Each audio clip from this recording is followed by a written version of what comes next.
Arkadaşlar hepinize merhaba. Kırmızı bir Mazda'nız varsa ya da çekim yapıyorsanız nazara gelebiliyorsunuz. Sizlere en iyi açılarla çekim yapmaya çalışıyorum. Kameramın bir tanesini 100 metre arada düşürdüm, geri döndüm ve kamera kayıptı. Allah bizi iyi insanlarla karşılaştırsın diyelim ve videomuza başlayalım. Harika 3-4 gün oldu. Tesla Model Y performansı deneyimi yaşıyorum. Telefon özelliklerinden bahsedemeyeceğim çünkü kartımız var sadece. O da şu anda aracın içinde. Hemen tasarımla başlayalım.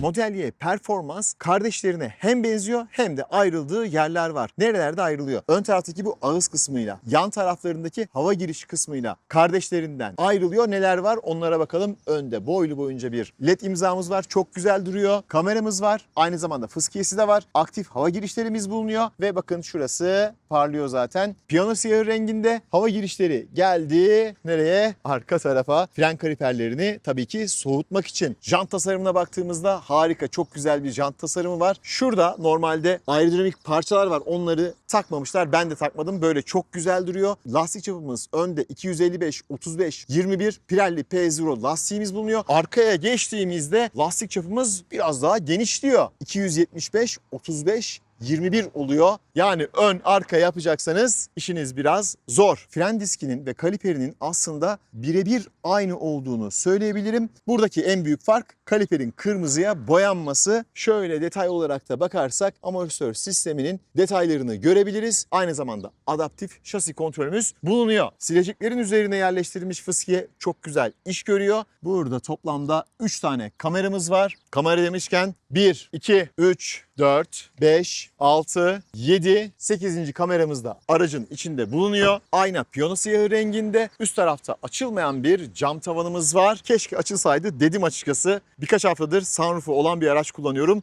Engin Özeren'in eski aracını kullanıyorum. Güzelmiş.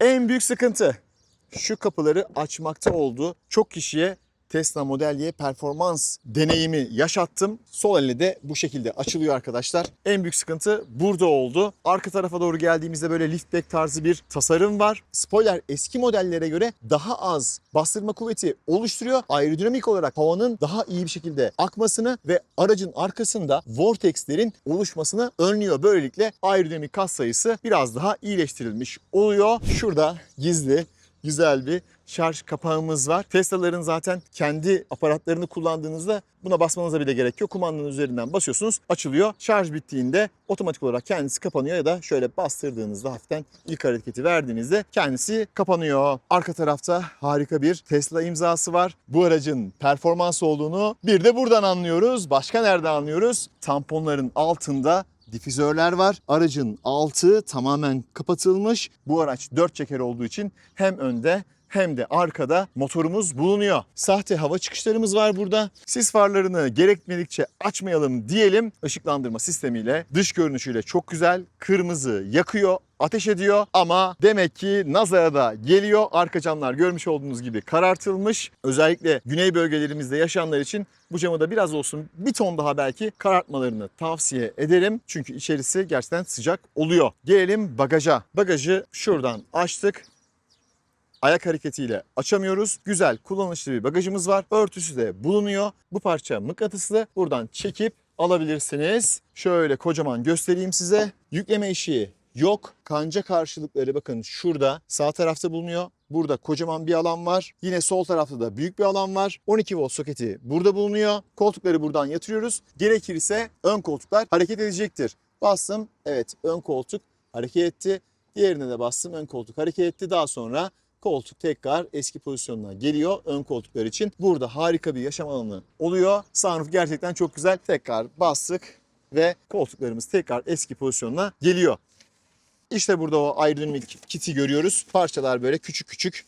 Onları kullanmadım açıkçası. Parçalarının biri de burada bu arada. Şöyle gösterelim. Burada da orta boy valize alacak kadar bir alan mevcut. Gayet güzel. Kapattık. Arka tarafta da şöyle alalım. Hatta şöyle kaldırdığımızda bu da burada duruyor. Tesla'nın ilk yardım kiti, şarj kablosu bulunuyor. Bunlar güzel tasarlanmış. Açıkçası benim çok hoşuma gitti. Bu da yine burada bu şekilde durabiliyor. güzel detaylar bunlar. Malzeme kalitesinin buralarda iyi olduğunu söyleyebilirim. Kumaşla kaplanmış. Buralarda yine kumaşla kaplanmış. Şurası dikkat ederseniz yine iyi bir malzemeyle kaplanmış. Bir tane ışığımız burada bulunuyor ve iç tarafı komple aydınlatıyor. Gerçekten işe yarayacaktır. Şurada aydınlatma ışıklarımız var. Bagajı açtığımızda arkadaki araçları uyarmak için. Çünkü niye? Bütün ışıklandırma tesisatı nerede? Yukarıda. Koltuklara şöyle hemen geçelim. Diklik ayarını buradan da yapabiliyoruz. Bagajın yüksekliğini isterseniz elektrikli, yani durduğunuzda maksimum yükseklik bu olsun diye düğmeye bastığınızda hafızaya alacaktır ve içeride ekranda bu konumda hafızaya alayım mı diye seçeneği var. Yani mesela AVM için o konumu girdiniz. AVM'ye her geldiğinizde bagajınızın yüksekliği atıyorum şundan daha fazla kalkmayacaktır gibi böyle güzel özellikleri var. Daha önce Tesla Model Y SR Premium videosunda anlatmıştım. Oradan detaylı bilgileri alabilirsiniz. Bastım, bir sıkışma testi yapalım. Yarısı hava, yarısı su. Evet, biraz sıktı. Daha iyi olmasını isterdim açıkçası. Şimdi hemen arka koltuklara geçelim ve bu olaydan sonra bir soğuk su içelim, değil mi? Gelelim arka yaşam alanına. Boyum 1.85, diz mesafesi yeterli, baş mesafesi yeterli. Burada herhangi bir sıkıntı yok. 2 tane ışıklandırmam var. Kapalı, gizli, askım bulunuyor. Koltukların arkasında saklama alanı bulunmuyor. İşte burada uçak tipi koltuk ceplerinden olsa harika olurdu. Malzeme kalitesi yine sınıf standartlarında, ne çok iyi ne çok kötü. Beyaz olması güzel fakat ön koltukta bir sürpriz var. Göstereceğim onu size. Dikkat etmek gerekiyor. Arka tarafta da ambiyans aydınlatmalarımız var. Karbon desenlerimiz bulunuyor diğer modellerden farklı olarak. Kol dayamamız var. Güzel duruyor. Termos da buraya çok güzel oturuyor. Çıkmıyor. Gayet güzel. Buradan arkaya bir erişim yok gibi duruyor ki yok. Ne yapmak lazım? Koltuğu katlamak lazım. O şekilde ulaşabilirsiniz. Emniyet kemerleri güzel bir şekilde saklanmış. Zemin tamamen düz. Koltukların altından havalandırma çıkışları geliyor. Arka tarafta çocukların eğlenmesi için güzel bir ekranımız var. Havalandırma çıkışları vesaire hepsi buradan komuta ediliyor. Oyunlar oynanabiliyor. Çocuklar için aslında güzel bir eğlence. Havalandırma çıkışı ve 2 adet USB-C çıkışı bulunuyor. ISOFIX bağlantıları için herhangi bir yer ayrılmamış. Onlar koltuğun arasında bulunuyor. Bu üst tarafta dikkatimi çeken husus şu oldu. Araç böyle burkulduğunda biraz ses geliyordu. Acaba dedim nerelerden geldi? Şu üst taraftan ya da koltuklardan trim sesi anlamında sesler geliyor arkadaşlar. Kapılardan da hafiften böyle bir trim sesi geliyor. Yolda bahsederim. Gelelim malzeme kalitesine. Yumuşak, ambiyans aydınlatma ve karbon fiber çok güzel duruyor. Yumuşak, yumuşak.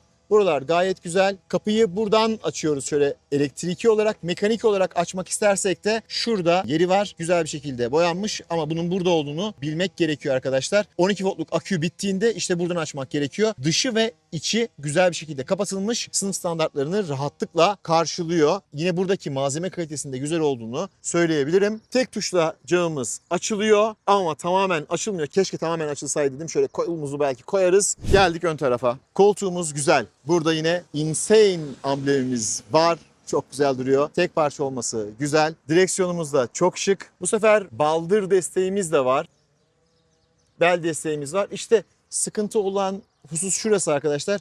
Kemer, muhtemelen YouTuber arkadaşların kemerleri buraya gelmiş, biraz zarar vermiş. Onun haricinde burada malzeme kalitesi hoş. Gelelim üst tarafa. Malzeme kalitesi arkayla aynı. Gayet güzel. Karbon fiber efektlerimiz var. Performans modeline has. Malzeme kalitesi buralarda güzel. Hem içi hem dışı kapatılmış. Şuralar dahi yumuşak plastik. Buralarda sıkıntı yok. Ön tarafta karbon fiber desenimiz var ve boylu boyunca ambiyans ışıkları çok güzel duruyor. Performans modeli has pedal setimiz var. O da çok şık. Siyah tavan premium etkisi yaratmış bence. Burası mıknatıslı biliyorsunuz. Uzama özelliği de var.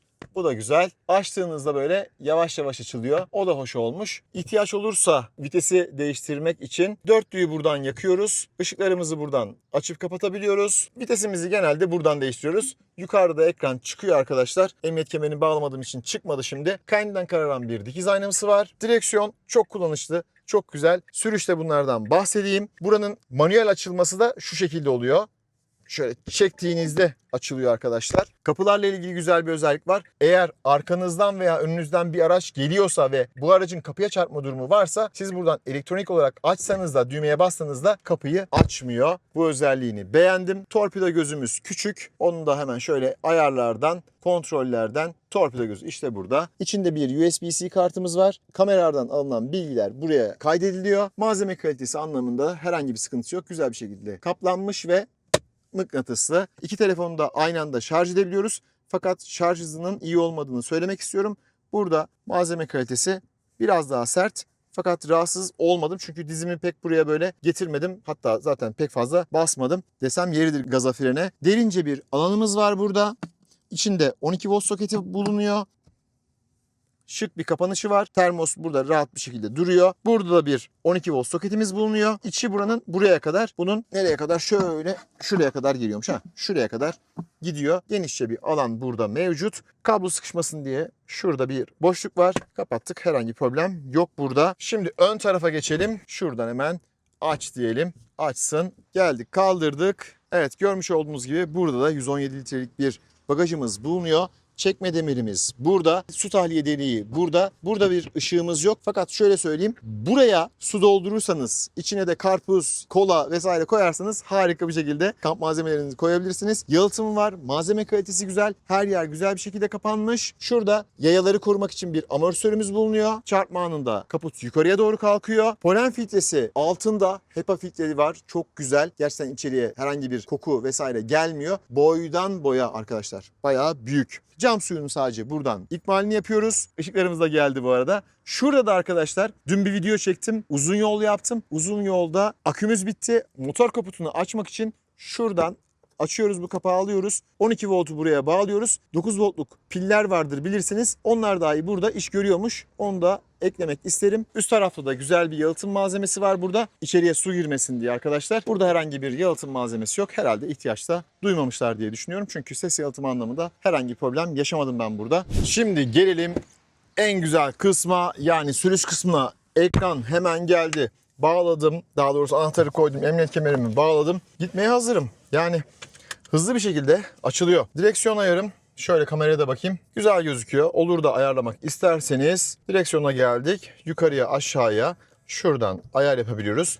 Derinlik ayarını buradan yapabiliyoruz. Her şey elektronik, araç böyle. Sağdaki yolcu koltuğunun da elektrikli olarak ayarlandığını eklemiş olayım. Testimize çıkalım. Vitesi bakın şu anda mesela geriye gideceğimi düşündü. Geriye taktı. Eğer arkada mesela bir engel varsa o zaman da ileri gideceğinizi düşünüyor. Ve ileriye takıyor vitesi. Kameralarımız açık. Kamera bazlı.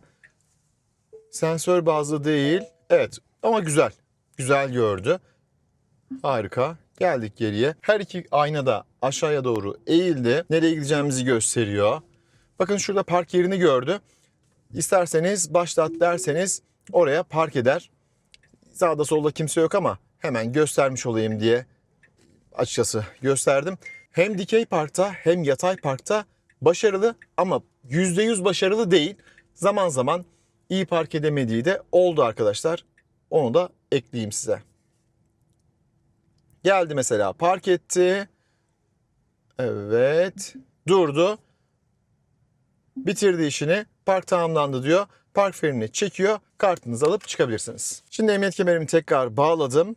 Bakalım, frene bastım. Arkada engel olduğunu gördü. Bakın otomatik olarak vitesini attı. Park manevralarında da öyle. Mesela geldiniz, kendiniz durdunuz, geriye çektiniz. Bazen işte böyle çalışmıyor. Bazen de iyi çalışıyor. Şimdi %100 güzel çalışıyor diyemem. Geldim, durdum. İleri gideceğimi bakalım anlayacak mı? Bakın yine anlamadı. Halbuki anlaması gerekiyordu. Benlik bir hata yok. Fakat beta sürümü kötüsü size denk geldi diyeyim. Trim sesi anlamında işte şuradan çıkarken araç böyle genelde burkuluyor. Özellikle koltuklarda bir sıkıntı var. Amortisörlerle devam edelim. Amortisörlerimizin sertlik ayarı var. Şu anda neredeymiş bakalım?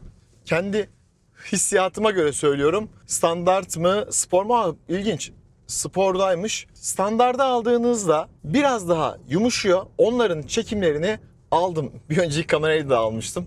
Sonra üşenmedim, bir daha aldım. Hemen hemen aynı hızlarda olacak şekilde gösterdim. Umarım onlar size yansıyordur. Şunu söyleyeyim, çok sert mi? Değil. Eski performanslar ile kıyaslarsanız çok sert bir araç değil. Özellikle şehir içerisinde ince yanaklı lastik sebebiyle tabii ki bazı o yoldan gelen bozuklukları çok iyi absorbe edemiyor. Yani bu bir premium araç, donanım olarak baktığınız zaman premium gibi. Fakat diğer long range'in premiumlarını şu an satışta olan modellerle söylersek onlar kadar konforlu değil. Hatta Bosch SR'dan dahi sert olduğunu söyleyebilirim. Fakat uzun yolda da aksine konforlu. Neden? Uzun yollarda tabii böyle kötü satırlar genelde yok. Ankara tarafında bir yerde vardı. Orada gerçekten otopilot bile ben artık bıraktım dedi. Tek pedallı kullanım özelliği çok güzel. Gerçekten Tesla'nın en iyi olduğu yerlerden biri bence bu. Bakın şimdi çektim ayağımı. Bayağı da bir, burası bayır. Şu an neredeymiş? Standarttaymış. Geldi durdu. Tamamen duruyor zaten. Eğer bunu düşürülmüşe alırsanız biraz daha akıyor ama böyle yine de mükemmel değil. Standart biraz daha sert. Fakat şunu söylemek isterim. Yani biraz daha böyle akmasına müsaade etmesini de insan istemiyor değil açıkçası. Alışmanız gerekiyor. Alıştığınızda da iş yerinden mesela evime hiç frene basmadan gittim geldim defalarca. O kadar da güzel. Öndeki aracı çok yakın takip etmemeniz gerekiyor bu anlamda. Buna dikkat ettikten sonra herhangi bir sıkıntı olmaz. Tek pedallı kullanım çok güzel, çok zevkli. Bir de şunu ekleyeyim. 3 tane modumuz var. Insane modda en güçlü mod. Fakat gaz pedalı ya da güç pedalı diyelim o kadar güzel ayarlanmış ki çok hassas, böyle küçük manevraları çok rahat bir şekilde yapabiliyorsunuz. Yani tamam bu 618 beygir veriyor ama verdiğinde de böyle gaza bastığınız anda roket etkisi yapmıyor. Roket etkisini göreceğiz. Görüş anlamında önde güzel bir görüş var. Yanda herhangi bir sıkıntı yok. Fakat arka tarafta görüş sıkıntı. Görüşle ilgili eğer ihtiyacınız olursa direksiyon üzerinde düğmelerimiz var. Bastık ön, bastık şöyle ya da aşağıya aldık. Arkaya aldık. Pardon, şöyleydi. Arka ve ön görüntüyü burada görebiliyoruz. Bunlar güzel kolaylıklar. Gerçekten bence her araçta olması gereken kolaylıklar. Kamera demişken kamera kayıtlarımızı da izleyebiliyoruz. Sürekli kayıt altında tutabiliyoruz. Bunlar özellikle son zamanlarda yaşanan trafik kazalarında elinizde güzel bir şekilde delil olacak teknolojik donanımlar. Ambiyans ışıklarımız çok hoş, çok güzel. Müziğin sesine göre değişiyor. Hatta müziğin sesini işte kıstığınızda ambiyans ışıkları da böyle kısılıyor. Tempoya göre ayarlamalar yapıyor. Oturma pozisyonu hala diyorum ki biraz daha alçakta otursam iyi olurmuş. Direksiyonla ilgili de eleştirmek istediğim husus şu. Sonuçta bu bir performans aracı. Şurada kırmızı dikişler olsaydı harika olurdu. Tesla'da biliyorsunuz dikişler de arkada şöyle tuttuğunuz zaman elinize biraz geliyor. Ve gerçekten çok hızlı arkadaşlar. Güç muazzam. Çok muazzam. Bakın şu anda bayır yukarı çıkıyoruz. Bastık. Hop. Zaten tutunamıyor bile. Yani asfaltın iyi olması lazım ki güzel bir görüş elde edebilirsiniz. Direksiyonun üzerindeki tuşlarla her şeyi yapabiliyorsunuz. Neredeyse her şeyi yapabiliyorsunuz. Öyle söyleyeyim. 2 tane bilye solda, 2 tane bilye sağda var. Sesli komut özelliği var. Sıcaklığı 22 dereceye ayarla. Evet, ayarladı. Yol tarifi falan alabiliyorsunuz. Bazı basit komutları güzel bir şekilde yapıyor. Şuradan selektör yapıyorsunuz. Selektör yaptığınızda burada hemen menü geliyor. İşte sesi açtığınız, kapattığınız zaman şurada onların menüsü geliyor. Bas tiz ayarlarını yapabiliyorsunuz.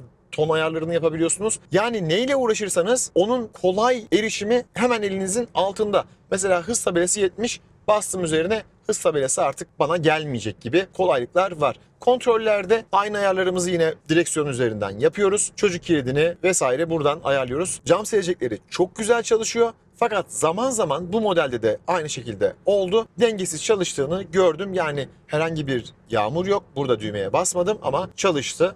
Böyle sıkıntıları olabiliyor arkadaşlar. Dinamiklere geldiğimizde 3 tane modumuz var. Sakin, standart, insane. Arkadaşlar sakine aldığınızda aracın motor gücü sanki standart range gibi, yani 218 beygirlik versiyon gibi oluyor. 0-100 hızlanması sakin modda 7.8 saniye. Standarda aldığınızda 4 çeker premium long range'ler moduna geliyor. O da 4.6 saniyeydi herhalde. Ekrana getiririm kaç saniye olduğunu. Bunların hepsini ayrı ayrı ölçtüm. Insane moda aldığımda da en iyi ölçümüm 3.6 saniye oldu. Bugün de göreceğiz bakalım neler yapacak. Çekiş kontrolünde otomatik kaygan yüzey ve arazi yardımı var. Zaten bir Tesla ile araziye çıkmanızı kesinlikle tavsiye etmem. Sonuçta alt tarafta batarya var. Evet, alt taraf güzel bir şekilde kapatılmış. Mutlaka iyidir ama Tesla ya da elektrikli araçlar arazi aracı değil arkadaşlar. Oradan bir sert darbe alırsınız. Batarya yanmaya başlar. Geçmiş olsun. Direksiyon sertliğim şu anda yumuşak. Yumuşak olduğunda evet şehir içerisinde gayet iyi. Standarda aldığımda biraz daha sert oluyor. Sertte aldığımızda da iyice sert oluyor. Ben sert direksiyon seviyorum çünkü biraz daha bana böyle hissettiriyor. Kararlılık yardımında ESP'ye olan müdahalesi. Yani normal mi düşürülmüş mü? Normalse sıkıntı yok. Meşhur virajımıza geldik. Burayı normalde 65'te 61 ile dönüyor. Bıraktım direksiyonu. Evet 73'te bıraktı. Gaza basarak yaptım bunu. Evet tekrar aldım. Aynı yerdeyiz. Bakın 63, 64, 65, 70. 70'lerde çıkıyor. Evet Tesla sahipleri diyorlardı ya işte biz burayı 90'la döneriz. Olmuyor arkadaşlar. Çünkü burası paylaşıyorum YouTube. Burada otomobiller gerçekten test ediliyor. Daha önceki testleri izlerseniz 61 ile kendisi zaten viraja girmeden hızını düşürüyor. Güzel bir şekilde dönüyor mu? Evet çok güzel bir şekilde dönüyor. Fakat siz gaza basarsanız görmüş olduğunuz gibi o süratlerde işte 70'in biraz üzerine çıktığında artık dönmedi. Siz de buna şahit oldunuz. Bu arada araçta geliştirilmiş otopilot sistemi var. Şimdi otopilotu açtık. Otopilotta benim en sevdiğim özelliklerden bir tanesi şu oldu. Şerit takip çok güzel yapıyor. Şeridin içerisinde güzel duruyor. Uzun menzil testinde de bunu göreceksiniz. Gerçekten böyle geliştirmişler. Bakın şimdi zaten bunu özellikle benim baş hareketlerimden de hissedebilirsiniz. Durması kalkması çok konforlu değil nedense. Yani kalkarken hızlı kalkıyor. Şu an yavaş kalktı öndeki araçta olan şeyinden dolayı. Fakat durması böyle bak biraz daha hızlı kalktı hop yavaş. Biraz daha kibar, biraz daha böyle şoförmüş gibi hareketler sergilemesini beklerdim. Bak hop. Bu gücüyle ilgili bir şey değil. Bu tamamen yazılımla ilgili bir durum arkadaşlar. Bunu beğenmedim. Daha iyi yapanlar var. Öndeki aracın ışıkları yandığı zaman burada görebiliyoruz. Öndeki aracın önünü de görüyor ama tabii şu an kamera açısına girmediği için görmüyor. Yandan biri geldiği zaman kesinlikle görüyor arkadaşlar ve her zaman ona yol veriyor. Sağa sola çektiğimde 2'den 7'ye kadar bu mesafeyi ayarlayabiliyorum. Fakat İstanbul için bir tane de 1 modu olması lazım. Şu mesafe fazla. Bu mesafeyi gören herkes lap içeriye dalıyor. 2'den başlıyor ya Tesla Türkiye. Bu bilgileri alıyorsunuz biliyorum. Çok da teşekkür ediyorum bu imkanı bana sağladığınız için. Bir modu olsun. Ha gelişmiş mi? Evet. Zaten yeni bir güncelleme gelmişti. Onunla beraber daha istikrarlı, daha kararlı olduğunu gözlemledim, deneyimledim. Yoldan biri geldiği zaman, yan taraftan girdiği zaman kesinlikle ona yol veriyor. Centilmen bu anlamda, hakkını yiyemem. Bir diğer güzellik, hız sabitlemeyi biz genelde araçlarda kaça kadar ayarlarız? Bak benim hareketlerimden anlayabilirsiniz. Hız sabitlemeyi biz genelde işte 20'ye kadar minimum ayarlarız değil mi? Arkadaşlar 1'e kadar ayarlayabiliyorsunuz. 1 ile gitsin diye. Şuradan işte kasisten geçeceksindir. 1'e ayarla, 1'e çok düşük oluyor da 10'u ayarla, 20'yi ayarla gitsin. Şaşırdım. Beni şaşırttı. Diyeceksin ki niye şaşırıyorsun? Hem koltukta hem direksiyonda ısıtma özelliğimiz var ve bunlar otomatik olarak da çalışabiliyor. Yani 3 tane pozisyonu var. Bir de otomatik pozisyonu var. Otomatik modu çok güzel. Geldik, hava soğuk, hemen ısıtıyor. Ondan sonra içerisi ısındığı zaman tak kapatıyor. Ön koltuklarda soğutma özelliği de var. Bayıldım. Gerçekten yani insan böyle şımarmak istiyor. Güzel bir şekilde şımartıyor o anlamda. Arkada koltuklarımızın ısıtıcıları var. Şarjla ilgili güzel şarj deneyimleri var. Bir sonraki hafta yayında olacak. Self driving'te hız sınırı gibi ayarlarımız var. Buradan offset vesaire verebiliyoruz. Çarpışma uyarılarını orta, geç, erken gayet güzel çalışıyor. Yola bir tane yaya atlamıştı. Tak hemen ona ikaz veriyor. Görmezseniz yani böyle çarpmak tabii ki elinizde ama yani kolay değil. Zaten niye çarpacaksınız değil mi? Kilit ekranımız burada. Işıklar gayet güzel. Arkadaki ışıklar, öndeki ışıklar, adaptif ışıkları da görürüz. İyi çalışıyor. Bu arada yola çıktık. Test verimizi sıfırlamayı unuttuk. Onda da yeni güncellemeler gelmiş. Yolculuk dedik. Yeni yolculuk ekle dedik. Yeni yolculuk 2 adını verdi buna. Bastık buraya. Buna diyelim ki test. Hatta niye yazacağım değil mi? Şöyle sileyim. Test. Tamam bu güncelledim. Şimdi test verisi burada. Diğer veriler de burada arkadaşlar. Ben ne yaptım ne ettim onlardan da bahsedeyim size. Ankara İstanbul yolculuğu yapmıştım. Orada 21.3 bunu göreceksiniz. Toplamda kaç kilometre? 471 kilometre. Bu aracı aldığımdan beri de 906 kilometredir kullanıyorum. 3 günde bayağı bir yolculuk yaptım. Ortalama tüketimim 20.7 ve felaket gazladık arkadaşlar. Yani gazlamayan arkadaşım kalmadı iş yerinde öyle söyleyeyim. Abi beni de bir işte bu Luna Park moduna al diye herkese şöyle bir o tadı yaşatmak istedim. Gerçekten güzel. O anlamda çok beğendim. Şöyle bir yorum yapayım. 618 beygirlik çift motorlu elektrikli bir araç için bu verilerin iyi olduğunu söyleyebilirim. Zaten testi izlediğinizde göreceksiniz. Otobanda 140 ve 130 limitlerinde hep gittim. Ankara İstanbul biliyorsunuz zorlu bir rota. Ankara'ya giderken biraz daha fazla tükettik. Dönüşte biraz daha az tükettik. konfor seviyemi buradan da görüyorsunuz. 50 metre içinde trafik kontrolü diyor. İleride trafik levhalarını burada haritadan görüyor. Şimdi gitmek istediğimiz yer Riva. Riva'ya yol tarifi alalım. Bakalım gidebilecek mi? Tabii ki gidecek çünkü bataryamız %75 ve 364 kilometre gösteriyor. Oraya vardığımızda %62 ile varırsın diyor. Genellikle burada herhangi bir sıkıntı yaşamıyorsunuz. Mesela son ver diyelim ve Ankara'ya yol tarifi alın. Ankara'ya yol tarifi aldığımızda bakalım gidebilecek miyiz? Gidemeyeceğiz, ben biliyorum da yolda kaldım çünkü. Eksi 46 diyor. Ne yapacağız? Bir yerlerde şarj etmeniz gerekiyor. İşte Bolu'da vesaire şarj etmeniz gerekiyor. %5'ten %100'e 55 dakikada şarj olmuştu. 30 dakikada da yaklaşık %20'lerden 80'li seviyelere geliyor. Şarj hızı ilk başladığında özellikle çok hızlı. 200'leri falan gördüm ben. 200 kW'ları falan gördüm. 79 kW'lık bir bataryası bulunuyor aracın. Yeterli mi? İşte bu sorunun cevabı sizde. Ben tuvaletimi yapmadan Ankara'ya gidemiyorum. Açıkçası bir mola ihtiyacım oluyor. İlla bir kahve ihtiyacım oluyor. 20 dakikada 25 dakikada şarjımı yapar giderim. Özellikle evden şarj ediyorsanız o zaten ayrı bir güzellik. Çok güzel notlar aldım. Şimdi o notlardan da bahsedeyim. 2 gün boyunca hiç durmadım. Kör noktamızda bir araç olursa yan tarafta kırmızı ışıklar yanıyor. Ambiyans ışıkları da bize yardımcı oluyor. Bunlar da kırmızıya dönüyor. Onlar ileride gelir. Ara çekimlerde falan mutlaka dikkat edersiniz ona. Çok güzel bir şey aklıma geldi şimdi. Sinyal verdiniz. Normalde ne oluyor arkadaşlar? 3 defa 5 defa araçlarda sinyal yakıyor. Ondan sonra diyor ki kapatayım. Ya da tamamen hep açık kalıyor. Otobanda gidiyorsunuz. Sinyale bastınız.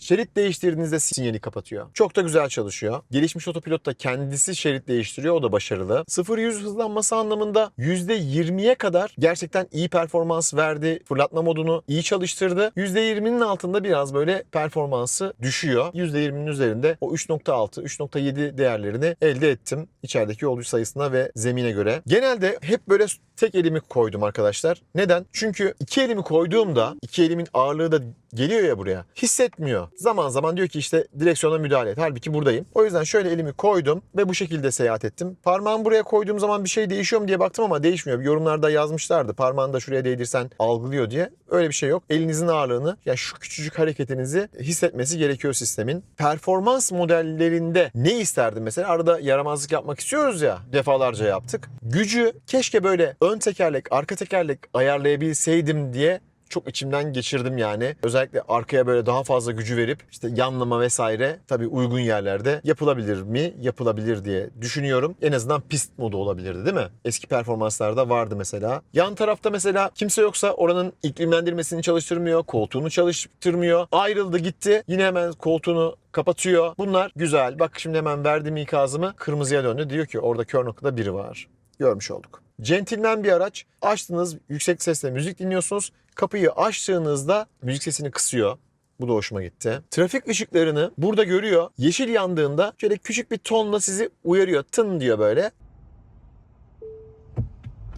Öne çok fazla böyle aşırı gitmezseniz genelde iyi okuyor. Evet, yukarıda sunroof hadi olmadı, yani açılan bir tavan olmadı ama tavan perdesi keşke olsaydı diye düşünüyorum. Çünkü evet, görüntü güzel fakat havalar ısınmaya başladı. Açıkçası sıcaklığın böyle özellikle test eden arkadaşlardan alnı açık olanlar vardı biraz. Onlar sıcaklık başıma vuruyor dediler. Allah'tan bende hala biraz saç var. Park yeri bulmak için süratinizin 10 kilometrenin altında olması gerekiyor. Telefonu açmak için buradaki bilgiyi sola doğru şöyle itmeniz, kapatmak için de aramaları sağa doğru ittirmeniz gerekiyor. Müzik sistemi dedik. Vallahi müzik sistemi şöyle çok küçük bir gireyim, patent yemeden zıngırtıları falan bir görün. Sonra da desibel ölçüm yaparız. Her zamanki şarkı değil ama bu şarkı felaket.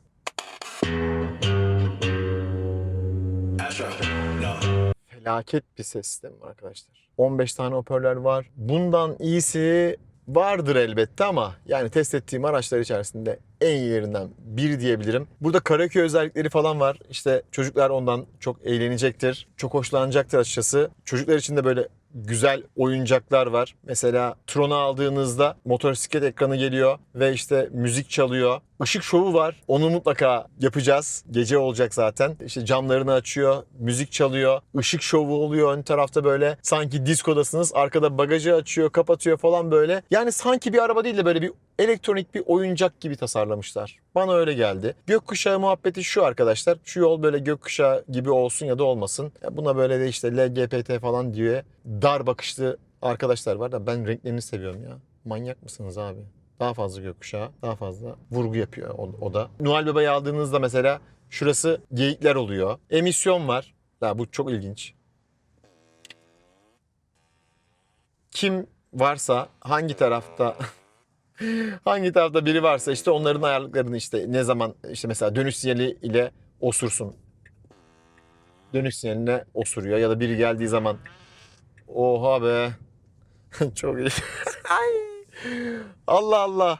Ya onlar da o kadar gerçekçi ki. İşte Mars'tı bilmem neydi. Böyle gezegen türleri falan. Bu arada az önceki arkadaş da araya daldı. Bu da daldı. Görmüş olduğunuz gibi kaynakçılar Tesla'ları seviyor. Tesla da onları seviyor herhalde. Enerji uygulaması bu şekilde yolculuklar, park ve sürüş olarak farklı menüleri görebiliyorsunuz. Buraları biraz daha değiştirmişler. Onlar güzel olmuş. Şu alt taraflara istediğinizi atayabiliyorsunuz. Radyo var dinlerseniz. Lütfen yola dikkat edin diyor. İşte kamera mesela beni izliyor. Ha bu arada şunu söyleyeyim. Daha önceki çekimlerimde hani telefondan böyle bir şey okurken falan ya hemen daps diye ceza yiyordum. Bu güncellemeyle beraber ceza yemedim. İlginç bir şekilde hikaye paylaştım vesaire böyle bir iki çekim yaptım. Siz yapmayın da ben yaptım. Ne oldu arkadaş? Niye durdun? Bak eskiden burada ışık vardı. Herhalde ondan dolayı mı ne ilginç bir şekilde orada durdu. Böyle işte ufak tefek hataları var. Bu şarj olayını hiç beğenmedim. Bu arabaya mı has bir durum bilmiyorum. Kılıfımı da çıkarttım. Yani Ankara'dan İstanbul'a geldim. Telefonum %50 olmadı. Evet harita ekranına şimdi gelelim. Harita ekranına geldiğimizde bakın şurada bir direksiyon var. Buna bastığınızda hangi şeritte kalmanız gerektiğini de size söylüyor. Ama hep böyle sağ şeritten gitmenizi istiyor. Abi bizim zaten sağ şerit biliyorsunuz tırlarla dolu, yollar iyi değil vesaire. Orada çok kibar davranıyor. Bizim Türkiye yollarına çok gelmez ama İstanbul'da mesela yolu kaçırmamanız için işe yarayabilir. Şimdilik kullanalım bakalım ne olacak. Onu da görmüş oluruz. Euro NCAP'ten 5 yıldız almış. Güvenli olduğunu söyleyebilirim. Ben şöyle bir şey yaşadım. Dinamiklerde sakin modunda kalmışım arkadaşlar. Evet bakın yayayı falan görüyor. Eğer sen böyle onun üzerine doğru gidersen direksiyonu titretiyor. Böyle güzel ikazları da var. Bunları da görmüş oluyoruz. Ne diyordum? Sürüş yapıyorum. Sakin modda kalmışım. Ha bu arada şunu da söyleyeyim. Adaptif hız sabitleme mesela şu anda açık ya. Az önce dedim işte biraz performansı kalkıyor. İyi fren yapmıyor. Mesela arkadaşım var şimdi arkada. Beğendin mi konforunu? Dur kalk konforunu beğendin mi? Yok. Değil mi? Kafayı öne atıyor. Kafayı öne atıyor. Evet. Daha iyilerini çok test ettim. Aynı düşüncede olmak da güzel oldu bu arada. Demek ki doğru şeyler tespit ediyoruz. Bazı firmalar benim bazı beyanlarımdan hoşlanmamışlar ama ben bu testlerimi sizler için yapıyorum arkadaşlar. Ben bu testi Tesla için yapmıyorum. Tesla için yaptığım husus şu. Tecrübelerimi aktarıyorum ya. Tesla da bunu dinliyor. Diyor ki ha Erdem Bey böyle bir şey söyledi. Biz bunu düzeltelim. Çünkü gerçekten araçları deneyimleye biz de arkadaşlar belli bir yol kat ettik. Türkiye'nin en iyi otomobil test kanalı paylaşıyorum YouTube. Şu anda öyle. En büyük eksiğimiz ne? Abone sayımız. Girdi. Yine kaynak yaptı. Bu sefer işte bazen çok dara geldiği zaman otopilotu da bırakıyor. Hemen söylüyor kumandayı al diyor. Yine çok konuştum ya. Of. Sakin moddayım. Sağdan mı veriyor? Evet sağdan veriyormuş mesela. Buradan gidelim biz. Ama biz de şimdi aynı şeyi yapacağız mı? Konuşurken kaçırdık.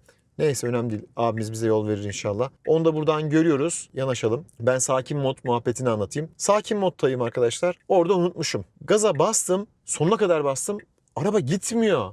SR'a dönüyor dedim ya. 218 beygire dönüyor. Ama alışmışım. Bak şu anda bastım. Lan git. Gitmiyor ki. İşte burada Tesla mühendisleri şunu yapabilir. Tam gaz yaptığımda her zaman en azından standart gibi güç versin. Güçsüz konumda beni bırakmasın. Hani arabalarda gaz pedalının altında böyle bir düğme olur ya. Bastığınız zaman böyle daha fazla bir güç verir. Burada düğme yok tabii ki ama en azından şu olabilir. Standart gibi güç verebilir. Çünkü standart iyi yani o anlamda problem yok. Islandı lastiklerimiz. Alalım hemen Insane'e bastık.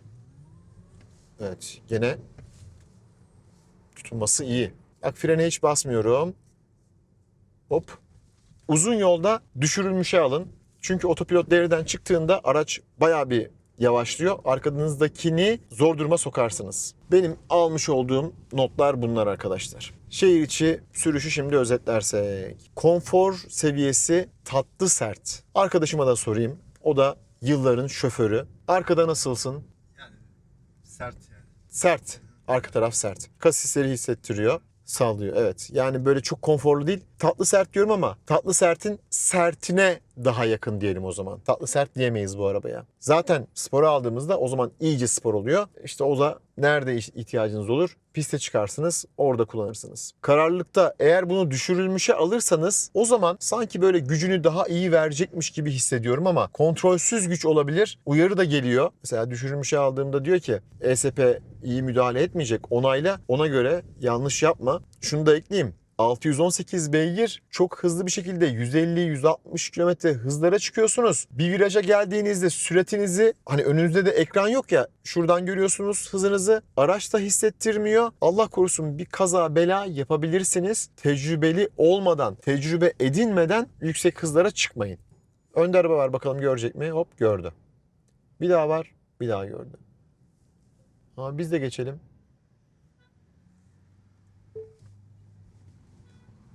Biz de yayalara yol verdik. Siz de yayalara yol verin. YouTube var. Durduğunuzda izliyorsunuz. Sağ taraftaki yolcunun ses ayar düğmesi de burada. O da oradan ayarlarını yapabiliyor. Yani şehir içerisinde özetlersek çok konforlu değil ama böyle, hele ki bu kırmızı rengiyle arkadaşlar, can yakıyor. Gerçekten can yakıyor. İnsan diyor ki ya olsun be diyor.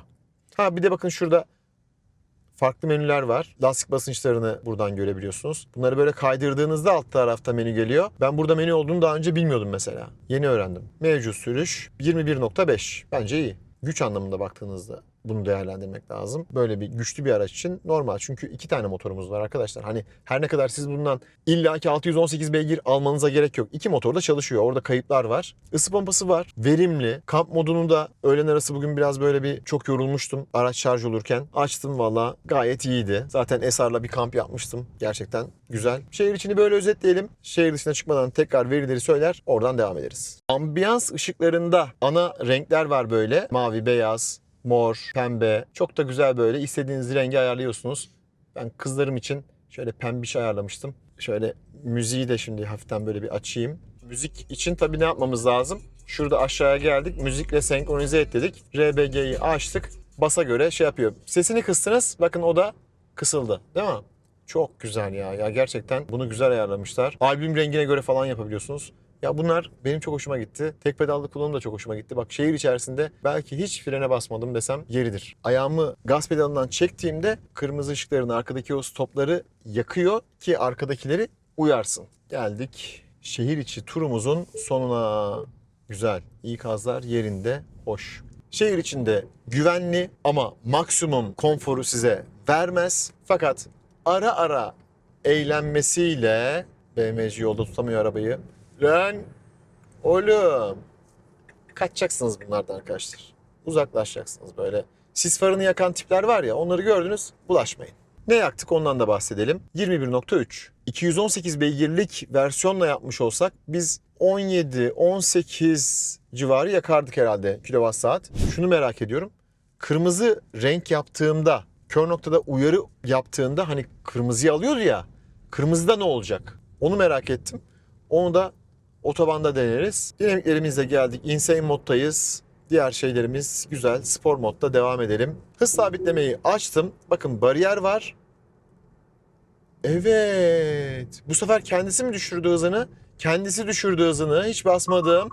Evet. Bariyeri de gördü. Aferin lan. Daha önce görmüyordu bunu. Bunu yapmışlar. Hoşuma gitti. Gayet güzel. Bazı yerlerde çalışıyor yalnız. Her yerde çalışmıyor, bilginiz olsun. Yani harita güncellendikçe olan şeyler bunlar. Şimdi arkadaşlar bakın süratimi 110'a ayarladım. İleride bir virajımız var. Direksiyona sadece şurada elimi koydum. Keskin bir viraj burası. Bakın hızını viraj öncesinde düşürüyor. İşte Tesla'yı diğer araçlardan ayıran özellik bu. Viraj öncesinde düşürüyor. Fakat kötü yanı ne? Ya çok düşürüyor. 54'e kadar düşürdün Tesla. Sen burayı dönersin. Daha rahat dönersin.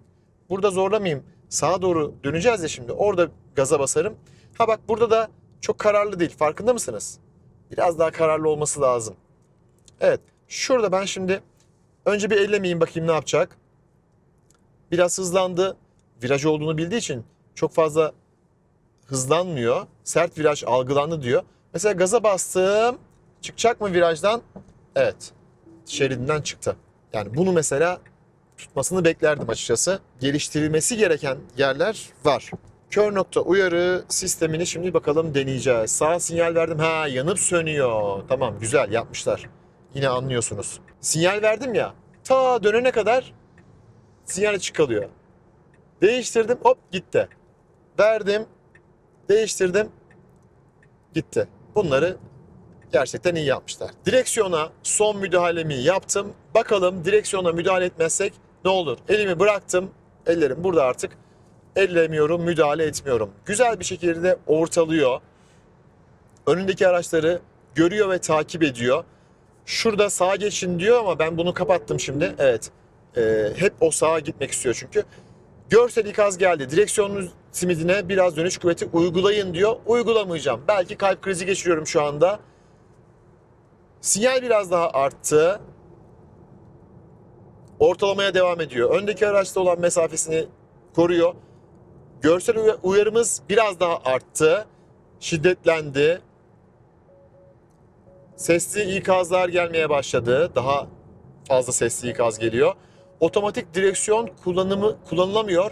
Manuel sürüş için direksiyonu tutun diyor. Hala tutmayacağım. Evet, dörtlerini yaktı. Aracı sağa ya da sola çekmiyor ve aracı durduruyor arkadaşlar. Tabii ki durmayacağız ve kontrolü elimize aldık.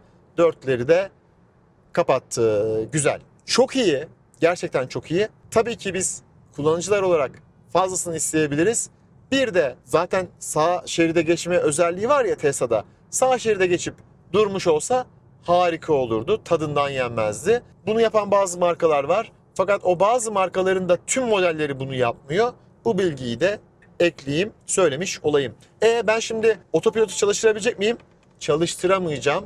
Ne yapmam lazım? Durmam ve daha sonra aracı tekrar çalıştırmam lazım. Peki bana ceza vermiş mi? İkaz geldi arkadaşlar. Bu özellik 4 kez daha ihlal sonrasında çalışmayacaktır diyor. 5 tane hakkımız var. 5 defa ihlal yaparsak 1 hafta boyunca otopilotu kullanamıyoruz. Tesla bize ceza kesiyor. Böyle bir uygulaması var. Bastım gaza gidiyorum.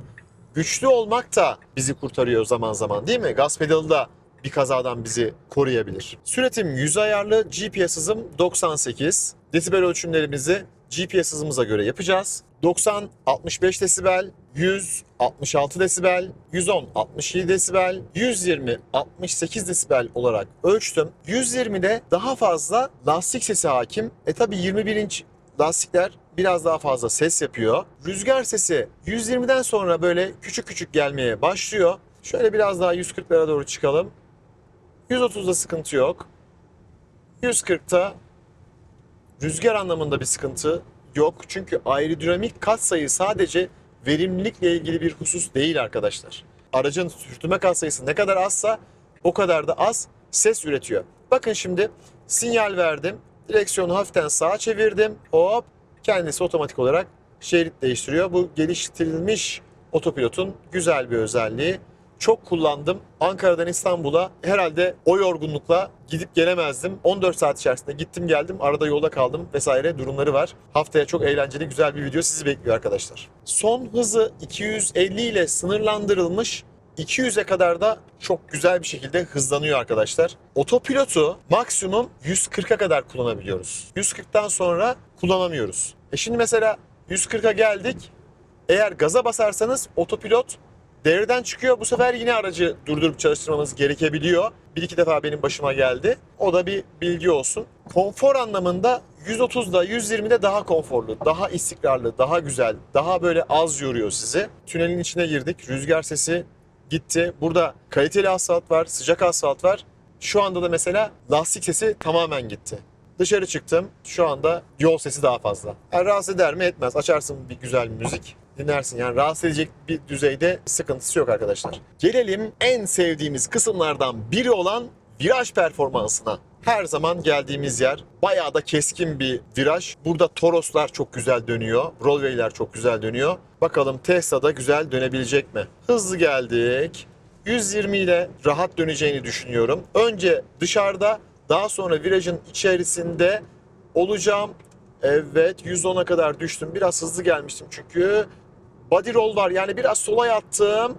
115, 120, 124. Çok güzel tutuyor. Lastiklerin o yanaklarının böyle ince olmasını o kadar güzel hissettim ki. Direksiyonun sertliği çok hoşuma gitti. Fren hissiyatı, sert bir freni var. Ya zaten şehir içerisinde hiç basmıyorum ama fren hissiyatı sert. Dostum, korktun mu? Konuşamıyor arkadaki arkadaş. İyi misin? İyi. Tamam. İyiymiş. Tekrar bastım. Çıktık. Asfalt güzel burada. Bir ileride şöyle bir atlama yapacağız. Geldim, bakın çok güzel. Sürat harika. Frene bastım. Biraz sert. Önle arka hafiften böyle bir dalgalanıyor. D segment bir araç. Olabilir. Geldik. Viraj. Direksiyon hissiyatı. Evet, çok böyle mükemmel hissiyatlar yok ama çok güzel zevk alıyorsunuz. Frenle beraber bazen arabanın arkası gidiyor. Freni özellikle birkaç defa böyle pompaladığınızda hissiyat da ne yazık ki istediğinizi alamıyorsunuz. Klima çok etkilemiyor ama biz klimamızı kapatalım. Ben daha önceki testlerimde bunu gördüm. Geldik dinamiklere. Insane moddayım. Spor. Çekiş kontrolünü düşürülmüşe ayarladım. Onayladım. İlk defa böyle deneyeceğim bakalım şimdi. Nasıl bir kalkış yapacağız? Şöyle açalım ekranımızı. Racebox hazır. Frene bastım. Gaza sonuna kadar bastım. Fırlatmaya hazır dedi. 0-100. Şimdi.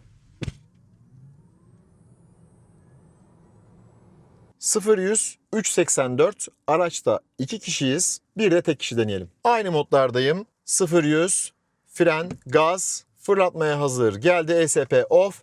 Şimdi. 3.67 doğrulanmış zaman 3.68. Benim de en iyi ölçtüğüm değer 3.61 olmuştu arkadaşlar. Fren testi. Şimdi. Güzel bir şekilde durduk. Dörtlerini yaktı. Gaza bastığımda da dörtlerini kapattı. Fren mesafesi 34 metre. Çok iyi. Çok güzel bir değer. Burada ölçtüğüm en iyi değerlerden biri. Fren performansını çok beğendim. Arkadaşıma da bu hissi tabii ki tattıracağım. O da emniyet kemerini bağlıyor arka tarafta. Fren testi. Şimdi. Dörtlerini yaktı. İyiydi. 36 metre. 2 kişiyle biraz daha uzamış olabilir. Tabii fren diskleri de ısınmış olabilir ama 36 metrede çok iyi bir değer. Gerçekten güzel. Yukarıya biraz eğim var. 80-120 ara hızlanma. Şimdi. Çok güzel bir hızlanma. Şu anda muhtemelen kanalda daha iyisi yoktur arkadaşlar diye düşünüyorum. Doğrulanmış zaman 2.31. Çok iyi. Yani bundan iyisini herhalde bu zamana kadar ölçmedik arkadaşlar. Müzik performansını ölçelim bakalım. 103.7 desibel. Harika. Felaket bir değer. Bir de az önce çaldığımız şarkı çok güzeldi. Onda çok güzel bas vardı. Farklı bir şey yapalım. Hani standart haricinde bir de onu deneyelim. Bir de orada bakalım. 104 desibel ama arkadaşlar. Yani şöyle söyleyeyim size. Camlar, içimiz, her yerimiz böyle titriyor böyle. Acayip bir şey. Böbrek taşı düşürmek için falan kullanılabilir. Harika. Yine bu da herhalde müzik performansı olarak ölçmüş olduğum en iyi araçlardan biri. Cuma günü çok yoğun bir trafikte testi sonlandırıyoruz. Hadi bakalım parkını da yaptıralım mı? Şurada bir park yeri var. Başlat dedim. Güzelce oraya park etsin bakalım.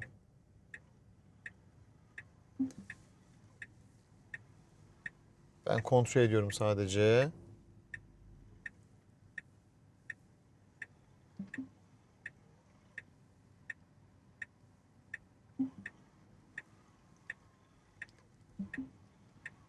Biraz dar burası.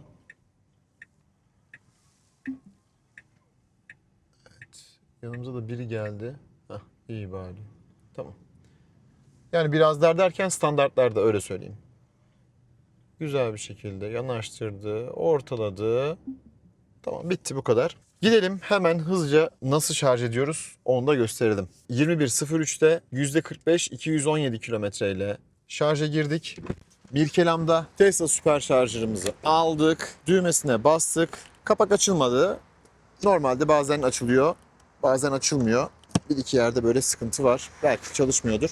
Işığımız geldi. Aracın içine geçtik. Uygulama falan herhangi bir şey yok. Araç tanımlı. Şarj başladı. 20 dakika sonra %80'e gelecekmiş. Gayet iyi bir süre. Ne alıyoruz? 107, 111 alıyoruz. Çünkü batarya seviyemiz iyi. Altında şöyle yazıyor. Şarj sınırı %80 olarak ayarlandı. Gerekirse sınırını ayarlayın diyor. Güzel.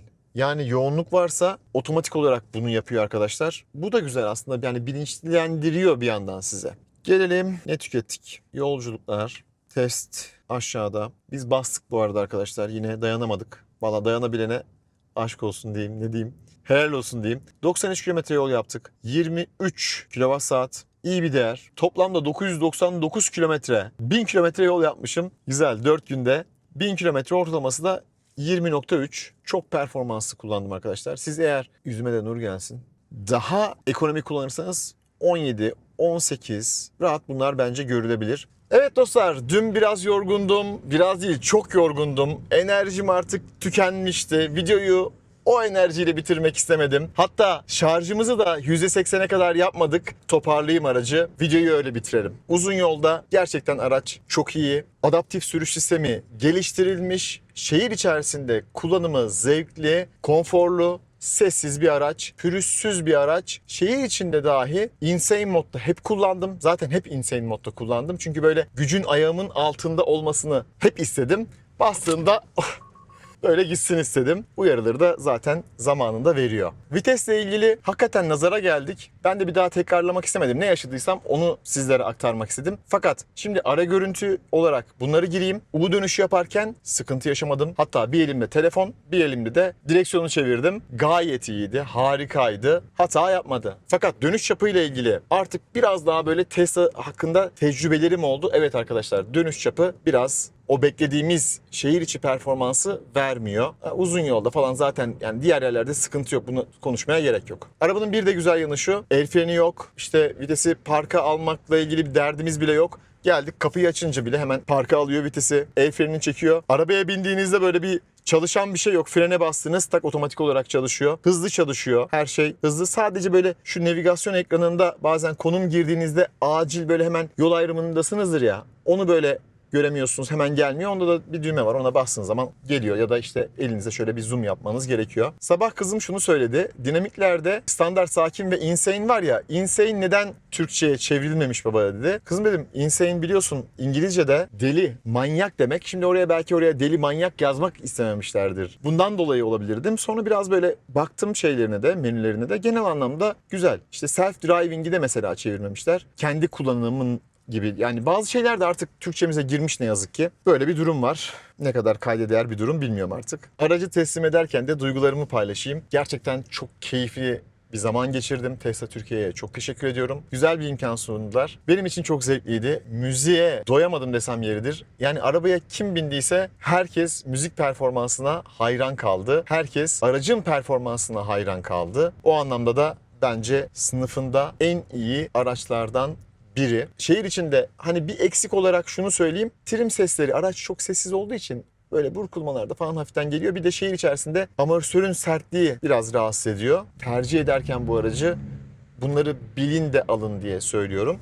Çünkü ben dediğim gibi bu testleri sizler için yapıyorum. Bataryadan bahsederken 79 kWh demiştim. Bu kullanılabilir. Ne yazık ki Tesla'nın kendi sitesinde de tam olarak kaç kWh olduğu yazmıyor. Fakat almış olduğum notlarda araştırmalarıma göre 82 kWh'lik bir bataryası var. 618 beygir defalarca söyledik ama 741 Nm tork olduğunu da söylemedik. Onu da ekleyelim. Şöyle notlarıma bir baktım. Son olarak size yapmış olduğum yolculukları da anlatayım. Az önce şarjdan çıkardım. Çok kısa süreli bir şarj yaptım. 20.5. Zaten trafik bayağı var. Aracı aldığımdan bu yana gerçekten hiçbir ekonomi gözetmeden kullandım. Toplamda 1144 kilometre yol yapmışım. 20.5 kWh bir ortalamayla bu performansa Bu değer gerçekten iyi. Bakın şu anda Aksis AVM'ye yol tarifi aldım. 1 saatlik yolum var. %51 bataryam. Oraya vardığımda da %45 olacağı söyleniyor. Klimam 20 dereceye ayarlı. Yine